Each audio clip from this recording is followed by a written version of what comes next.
Today, I want to talk to you about the observer effect. But before we dive deep into that specifically, I want to dive deeper into what exactly prompted me to go down this rabbit hole and to start these final groups of experiments that we're going to look over.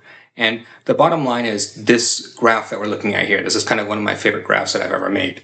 And within machine learning, and specifically within reinforcement learning, it's known that there's essentially, you take an environment, you put agents in the environment, and then you put variables in the environment. This is all known, right? But I kind of grew up on, and I've been trained on the kind of to be a jerk philosophy of Nietzsche, right? And then within that, if you take an equation like that, I ask the question, well, the environment itself is also a variable. Like, you're assuming the environment to not be a variable there. And then so why not make the environment a variable and see what happens? Kind of like the stripping out all notions, right? Like, you don't know anything.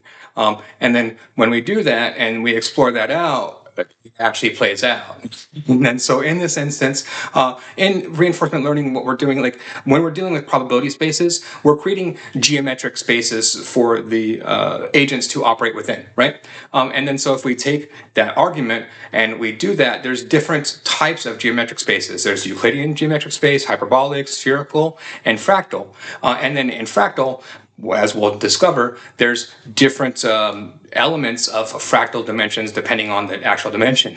And then so it kind of, all of this and exploring all of this gets very important when you're dealing with these, right? You're just flat out ignoring a variable when you're just saying the environment is the environment, whether the environment is a Euclidean environment, a hyperbolic environment, a spherical environment, or a fractal environment. As you can see from this graph, it makes massive differences, right? Differences that you wouldn't expect. And then this graph is all of these models were trained on the exact data set, the exact same way, and we get different results. Literally, the only thing that is different is the shape of the environment, flat out. And then, so within that, by changing the shape of the environment within this, what we can prove is that that is actually a variable within these equations that we should be looking at. And then, so within that, that starts sparking questions for me, right? And then so kind of like one of the first places that I start playing around with this is with the quantum wave function and quantum wave collapse. And then so, okay, I want to formalize, we can see through this test that there's a difference in training loss, right? So what's step 2 from here? Step 2 from here is to formulate a test that experiments this in a real-world situation. So what I chose the quantum wave collapse in this particular real-world situation just because it happens to fit into this entire equation. And then so we have our different curvature types: Euclidean, hyperbolic, spherical, and fractal. And then flat out, I take the Schrodinger equation and then I extend it across all of these different geometries, and it works, and I'm able to do so. And I can extend the Schrodinger equation out across the 4 different geometries. And then what happens when I do that and I run the Schrodinger equation through is in Euclidean space, we get expected results. Hyperbolic space, we get expected results. Spherical space, we get expected results. Although what I notice here is that there is a difference within spherical space, and then going down that rabbit hole for you. Spherical space is kind of the opposite of fractal space in this experimentation, which proves out very well with quantum mechanics, right? Because quantum mechanics deals with, quote unquote, the very small and the very large, right? And then so in this instance, what I'm finding is when I do this data mathematically and I go through these experiments, I notice fluctuations in fractal space and in spherical space, in the quote unquote small space and the quote unquote large space. And then I do this experiment, and then what I notice within this, though, is very strangely, no wave function collapse within fractal geometry. And then so I do this, and then I run some additional experiments at this point when I see this to make sure that this is 1,000,000% accurate. I need to make sure that this fractal geometry is calculating correctly, right? And then so I've got 2 checks here just to for my own, at this point, my own sanity, right? Because this is the first time I've seen it. I'm like, I've never been able to pass through the Schrodinger equation and not have wave function collapse before. And then here it is. You're looking at it here. And then so and then flat out here, right? This is this. Look at this. So this comparison of variance. What we notice is that fractal space is very different. One of these things is not like the others, right? Two of these things are not like the others, kind of. There's a difference. We can see that there's a definitive difference here in spherical space. Again, pointing that out, that we can see differentiation of spherical space, but I mean, massive differentiation in fractal space, right? Like night and day differentiation of fractal space. Like this is unignorable. And then so that just okay, this is pinging for me at this point, right? And then so I need to start taking this a step further. I need to understand what exactly is occurring within these fractal spaces. So again, I take the same thing, right? I take the Schrodinger equation, I extend it out, and I extend it over into fractal dimensions, and then I do a whole bunch of different mathematical equations within this, essentially. It's all math. And then what I'm plotting out within this is what exactly I want to understand what fractal dimensions, what different fractal dimensions look like. Typically within mathematics, and when we think of dimensions, we think of dimensions as a unit of measurements, but a dimension is a state of being. Like you can be in a state of one dimension. You can be in a state of two dimensions. You can be in a state of three dimensions. It's not just a measurement. And then within this as well, we can fractalize those dimensions as well, right? So there's a state of fractal dimension 1.10, a state of fractal dimension 1.20, etc., right? And then what I am testing and looking at within this is that within these different states, what we can see is that variance exists. Our wave function never collapses in these states.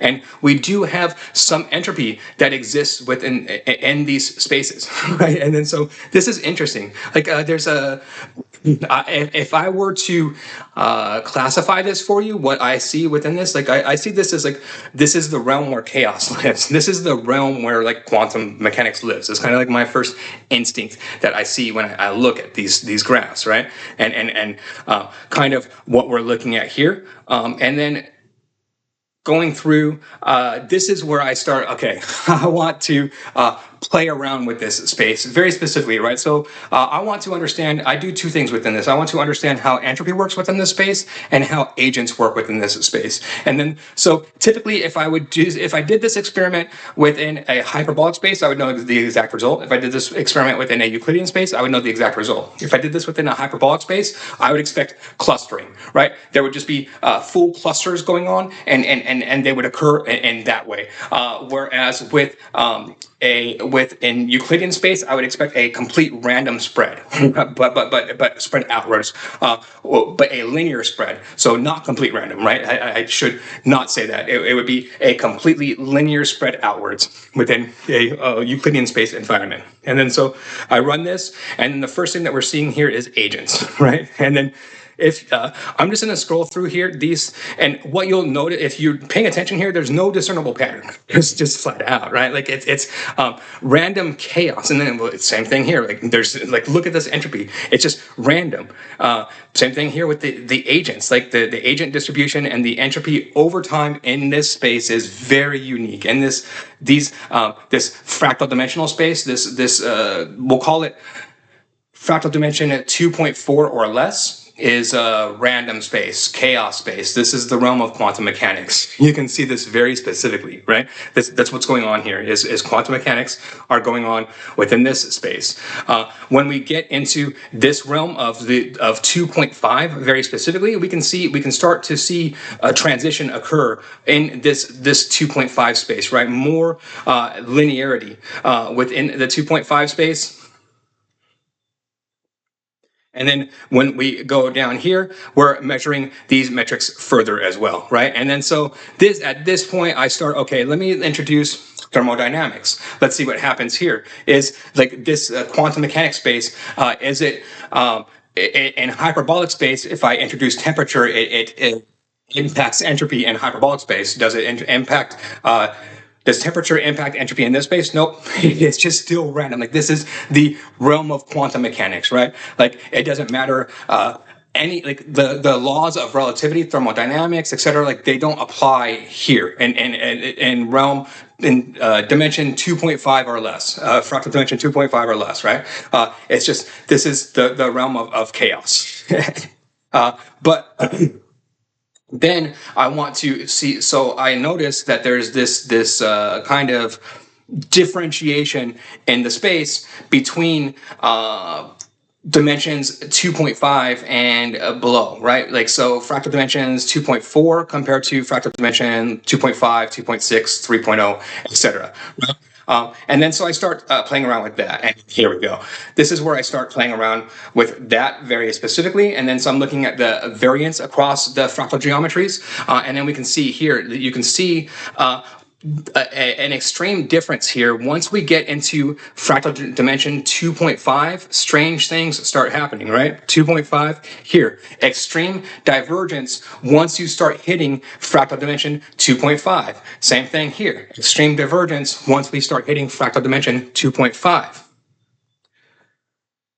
And then so the next thing that I want to do then is I want to like deduce this down very specifically. When does this occur, right? So 2.4, we can see a crack starts occurring. 2.4 and compared to 2.5, 2.4, we have the line. If it was 2.3, that line would be straight. At 2.4, it starts to curve. At 2.5, it just breaks. That's when you get the collapse, right? And then so that's what happens. Quantum wave collapse happens there. And then I do additional experiments, and then just highlighting this again, I do showcase and I do highlight that on the opposite end of this. So if you, I extended the Schrodinger equation to fractal dimensions as well as to spherical dimensions, and then so when you do it here, strange things happen here as well, right? But I'm less interested in here. I'm more interested in here. But I do like this is like the next realm to explore in. But so I just extended out this experimentation very specifically, and this is where we end up. And then so kind of where I end up here is this, right? And then so this is the formulation and formation of all of this. So there's a transition that occurs at exactly 2.5 dimensions within fractal space. If you extend the Schrodinger equation across into fractal space, it starts to crack at exactly 2.4 dimensions, and you can measure it and you can see it on graphs. There's no wave function collapse in fractal space. I can prove this out. I've shown this to you. You've seen it now. As long as we stay below 2.4 fractal dimensions, we don't get wave function collapse within fractal space. Conclusion. The observer effect occurs as a result of grounding matter into three-dimensional space. In 2.5 dimensions or lower, the light is both a particle and a wave.